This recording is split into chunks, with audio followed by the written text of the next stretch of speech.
Assalamualaikum warahmatullahi wabarakatuh. Perkenalkan, nama saya Yeni Chandrawati, asal sekolah dari SMA Negeri 1 Godong, Provinsi Jawa Tengah. Saya mengajar mata pelajaran kimia dan saya adalah salah satu peserta didik atau mahasiswa PPD dalam jabatan 2022 kategori pertama di Universitas Musamus Merauke. Berikut ini adalah video bertitik saya yang dibuat bersama teman-teman dari kelompok 2. Video ini dibuat dengan tujuan untuk memenuhi salah satu perkuliahan saya, yaitu penentuan rencana evaluasi. Selamat menyaksikan.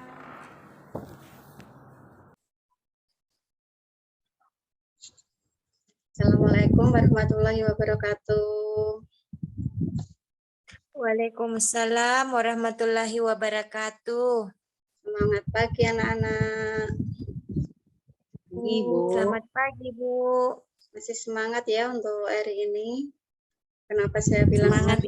Karena saya tidak selamat pagi, karena sekalian saya inginkan selalu semangat dalam pembelajaran hari ini. Sebelum pembelajaran dimulai, mari kita berdoa terlebih dahulu. Mungkin salah satu bisa memimpin doa agar pembelajaran lancar. Iya. Ibu. Ya, Mbak Rina, silahkan untuk memimpin doa hari ini. Terima kasih Ibu. Teman-teman, marilah untuk mengawali pelajaran kimia pagi ini, marilah kita bersama-sama berdoa menurut agama dan kepercayaan kita masing-masing. Berdoa mulai. Berdoa selesai. Terima kasih Mbak Rina sudah memimpin doa hari ini. Sama Ibu. Untuk hari ini Nihilka, mungkin bisa dicek siapa yang belum hadir hari ini ya. Untuk Bulan ada? Hadir semua. Oh, ada. Hadir semua kayaknya, Bu. Oh iya, terima kasih untuk hari ini kalian sudah hadir semua, berarti kalian dalam keadaan sehat walafiat. Untuk pembelajaran hari ini kita mulai dulu. Share pin dulu ya.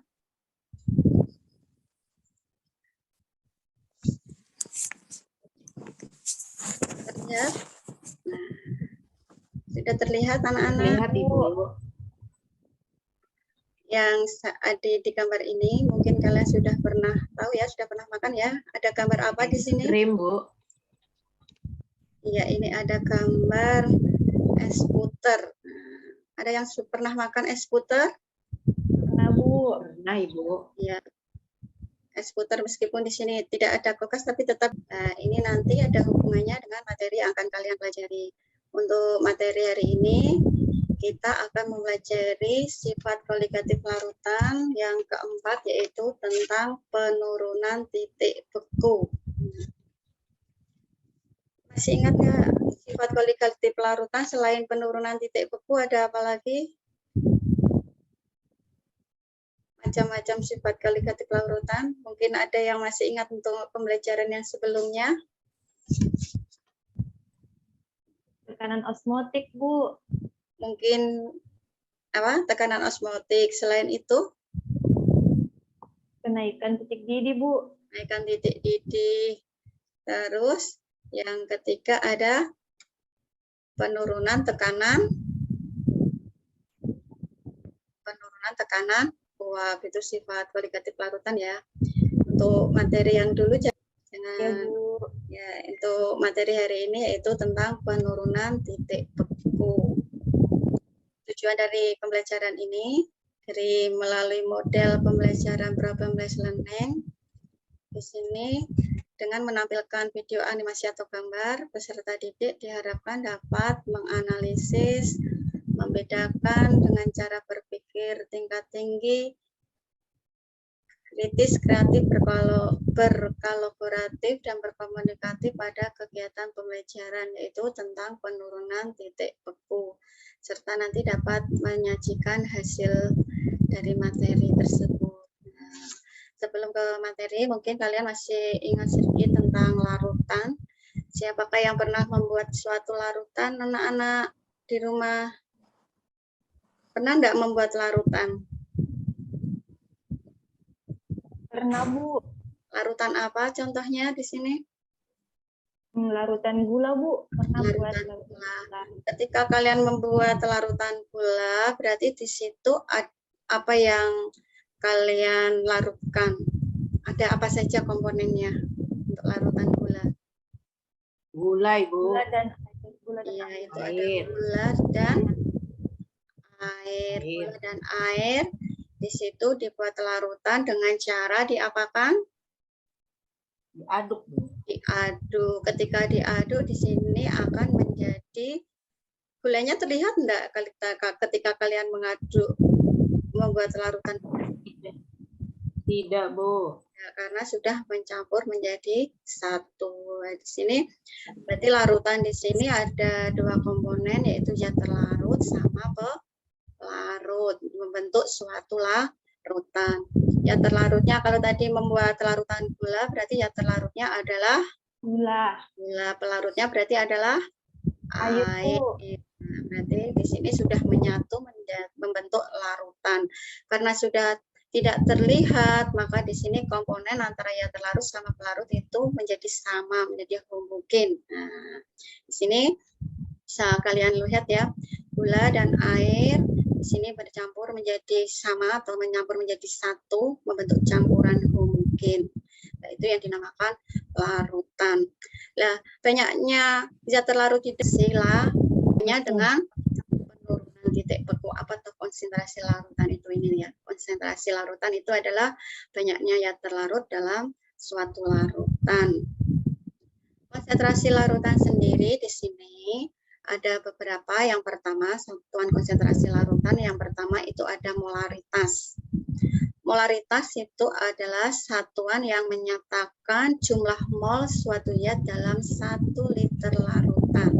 Itu yang dinamakan molaritas. Nah, untuk yang kedua dikenal dengan molalitas.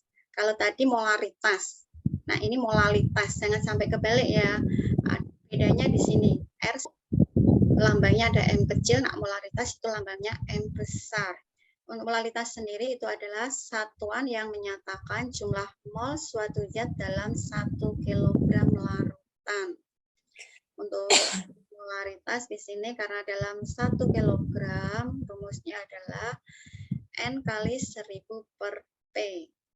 M-nya di sini molalitas, N-nya adalah mol suatu zat, P-nya itu adalah massa dari pelarut. Pelarutnya itu adalah air.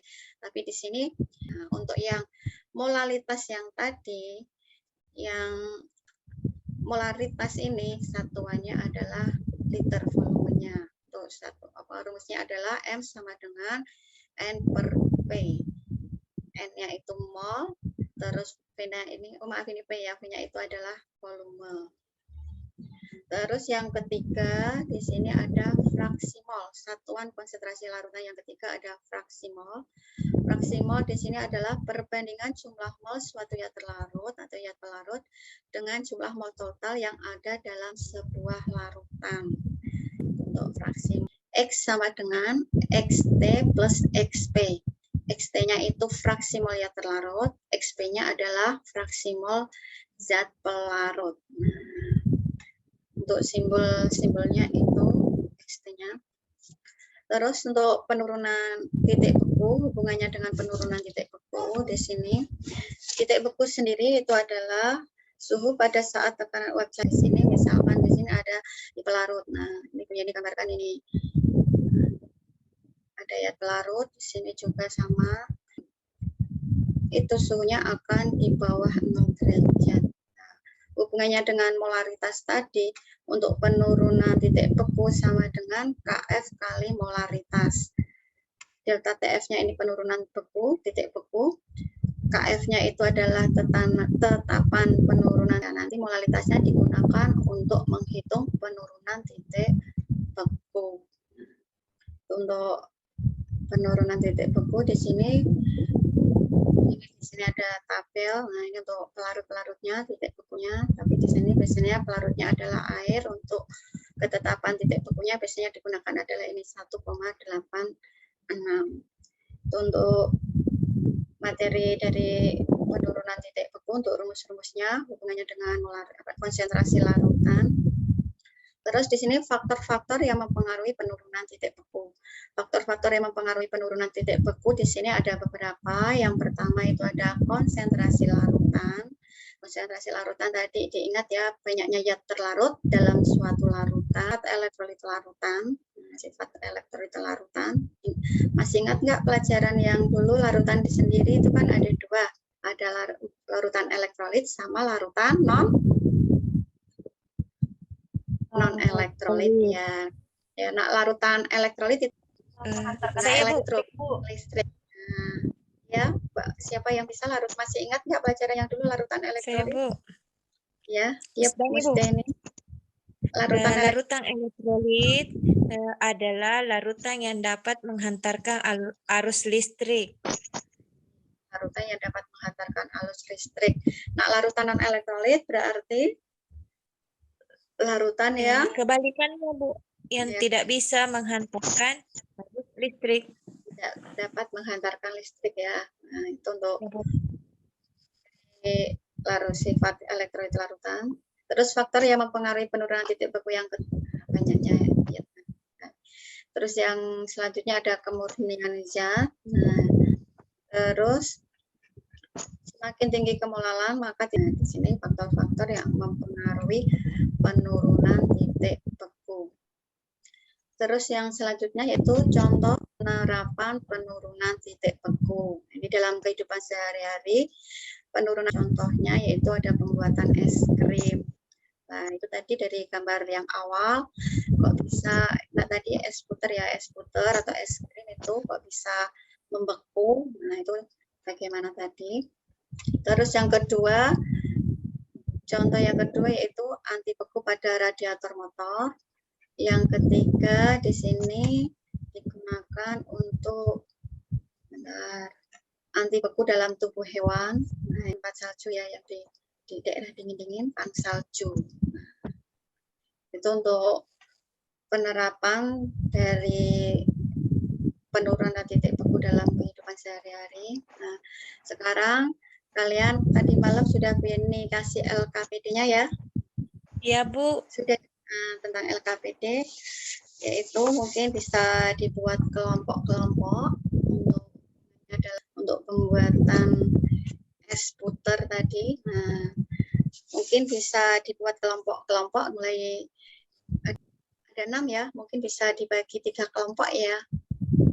Ya, Bu. Kedua, nah, dari LKPD didiskusikan sama kelompoknya masing-masing dari gambar yang sudah Bu Yeni kasih di LKPD, yaitu tentang es puter. Dari gambar tadi sudah Bu Yeni juga kasih gambar di awal. Nah, mungkin bisa kalian diskusikan sama teman kelompoknya. Nah, Bu Yeni kasih waktu berapa menit ini? 10 menit atau 15 menit untuk mendiskusikan? 15 menit mungkin, Ibu. 15 menit, oke, 15 menit kalian diskusikan dari LKPD yang Bu Yeni share tadi malam. Mungkin bisa diskusikan. Ya, Bu. Dari sekarang ya untuk mendiskusikan dari materi itu.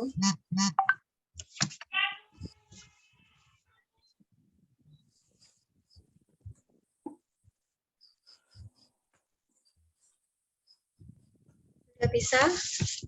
Sudah ada yang selesai untuk berdiskusi? Untuk kelompok 1, kelompoknya Mbak Wulan sudah selesai diskusinya?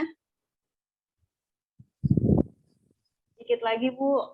Sedikit. Kelompoknya Bu Musdaini, kelompoknya Mbak Musdaini. Belum juga, Bu. Belum juga. Sementara. Ya. kelompoknya Mbak Nurmati.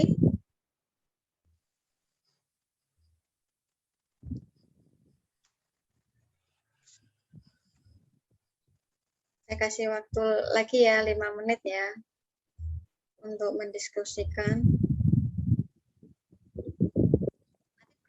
Satu kelompok untuk mempresentasikan hasil kelompoknya.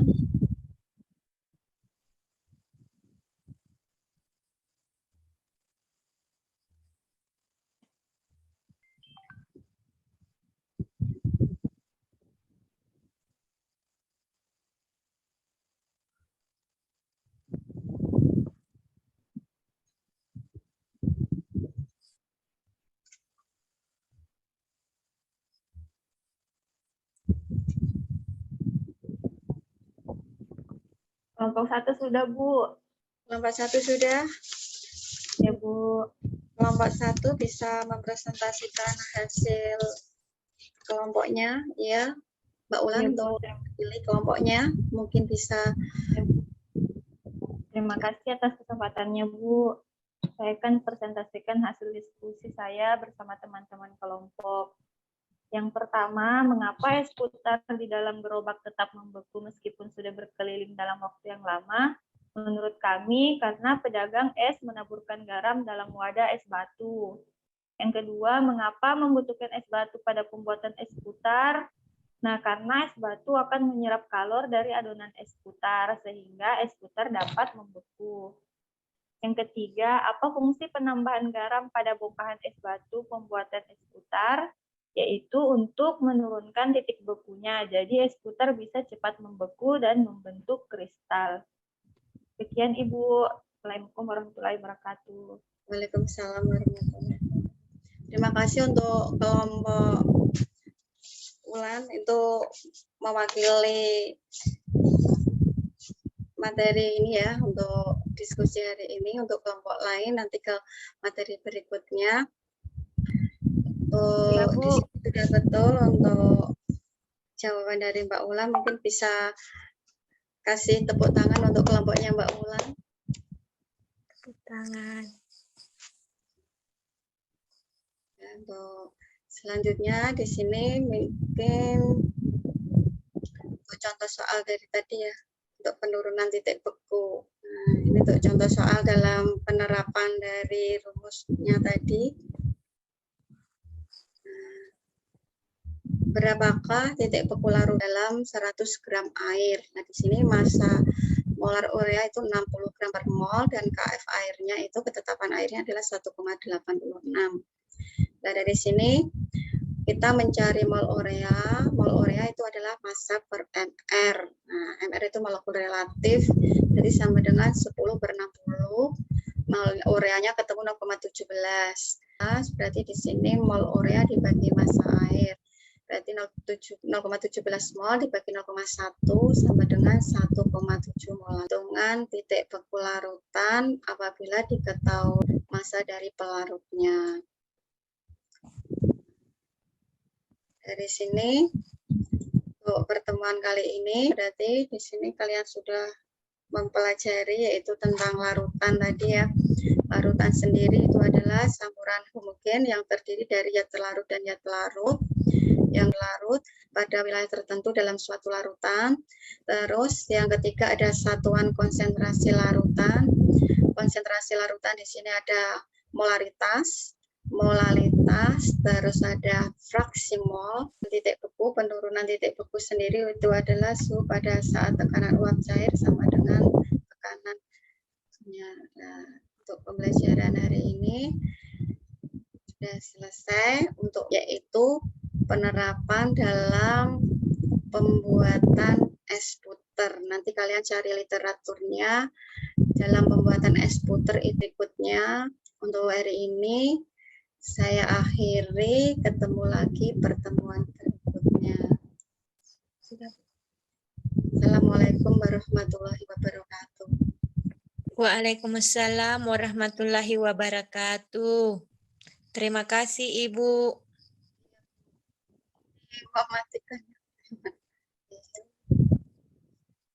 Matikan recordingnya, Bu.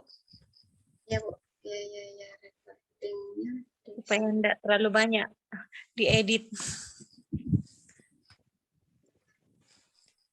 Yang terakhir ya, Ibu. Benar, Bu. Yuk, ini.